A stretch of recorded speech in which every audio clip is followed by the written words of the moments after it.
E aí, vamos falar de um assunto que sempre volta com tudo em época de eleição, a relação entre fé e voto. Onde é que termina a liberdade de expressão religiosa e onde começa a propaganda eleitoral irregular? Pois é, essa linha é bem mais complexa do que parece.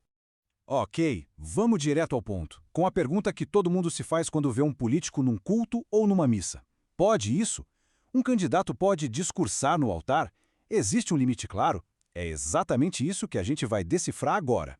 Para a gente começar a entender essa história, a gente precisa olhar primeiro para o que a lei diz. E em alguns pontos ela é bem direta, viu? Existem regras bem definidas sobre o que é proibido fazer em locais religiosos durante a campanha. E a chave para entender isso está num conceito chamado bem de uso comum. O que é isso? Para a justiça eleitoral, uma igreja, um templo, um terreiro são tratados da mesma forma que um estádio de futebol ou uma sala de cinema. São locais abertos ao público. E por isso, a propaganda eleitoral ali dentro é expressamente proibida. A lei é super específica sobre o que não pode. Por exemplo, distribuir santinho dentro da igreja? Nem pensar. Pedir voto abertamente no microfone? Totalmente proibido. Colocar faixa do candidato na parede? Também não. E olha que interessante, nem mesmo usar as redes sociais da instituição religiosa para promover uma candidatura é permitido. Tudo isso é considerado propaganda ilegal. E quem desrespeita essas regras, paga o pato. Literalmente. A lei prevê uma multa que pode ir de R$ 2.000 a R$ 8.000. É uma punição financeira direta no bolso para quem resolve fazer campanha explícita nesses lugares. Mas é aqui que a história começa a ficar bem mais complicada. A gente sai das regras claras e entra numa verdadeira área cinzenta, que é um dos debates mais quentes hoje no direito eleitoral, o tal do abuso de poder religioso. Essa é a pergunta de US$ 1 milhão. Quer dizer, e quando o líder religioso não fala votem no candidato X, mas usa toda a sua influência, sua autoridade para sutilmente direcionar o rebanho? Como é que a justiça lida com uma situação dessas? Bom, o conceito de abuso de poder religioso é exatamente esse: usar a máquina ou a liderança de uma fé para desequilibrar o jogo eleitoral. Mas atenção a este detalhe que é fundamental. Hoje, no Brasil, esse tipo de abuso não existe como um crime eleitoral separado, com nome e sobrenome na lei. E é aí que mora toda a discussão. E para a gente entender como chegamos a esse impasse, a gente precisa analisar um caso que virou o grande marco dessa discussão toda. Vamos então para a cidade de Lusiânia, em Goiás. O palco dessa história toda foi a eleição para vereador em 2016 lá em Lusiânia.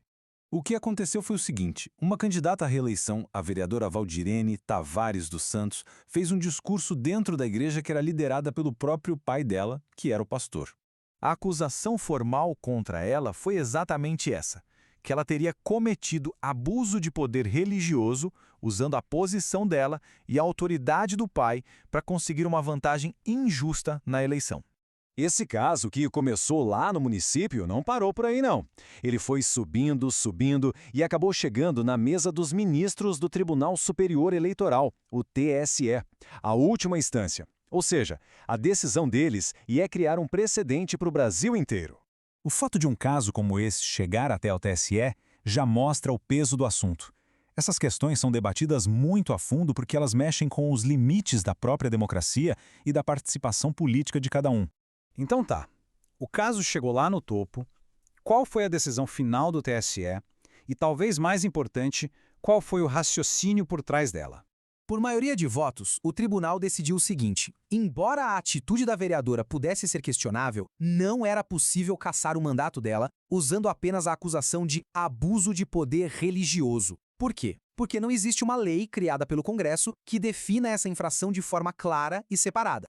A frase do ministro Luiz Roberto Barroso, que na época era o presidente do TSE, resume perfeitamente a visão que prevaleceu. A ideia é que é preciso ter uma separação muito clara para proteger tanto a santidade do culto quanto a igualdade de condições na eleição. Esse julgamento todo expôs duas grandes formas de interpretar a lei. De um lado, a visão que ganhou, que é mais restrita. Ela diz que a lista de abusos que podem levar a uma cassação de um mandato é fechada. Só vale o que já está escrito na lei: poder econômico e poder político. Para incluir o religioso, só se o Congresso criar uma nova lei. Do outro lado, tinha uma visão mais ampla, que argumentava que o conceito de abuso de poder é aberto e que a justiça poderia, sim, adaptá-lo para combater novos tipos de ameaças à eleição, como a religiosa. Certo. Diante de tudo isso, como é que as coisas funcionam na prática hoje? Qual é a regra do jogo atual quando o assunto é política dentro das igrejas? Vamos organizar o cenário. Primeiro, se rolar pedido de voto ou propaganda explícita dentro de um templo, isso é propaganda ilegal e a punição é multa. Ponto. Agora, para a situação ser grave, a ponto de cassar o mandato, aí o buraco é mais embaixo. A acusação precisa provar que a influência religiosa foi tão forte e muitas vezes misturada com dinheiro ou uso da máquina pública que ela se tornou, na prática, um abuso de poder econômico ou político. Ou seja, a conduta religiosa precisa ser enquadrada em um dos tipos de abuso que já existem na lei. E isso tudo nos deixa com a questão final que está no centro de todo esse debate e aponta para o futuro. O Congresso Nacional deveria ou não criar uma lei específica para o abuso de poder religioso? Essa decisão, essa resposta, agora, está nas mãos dos parlamentares.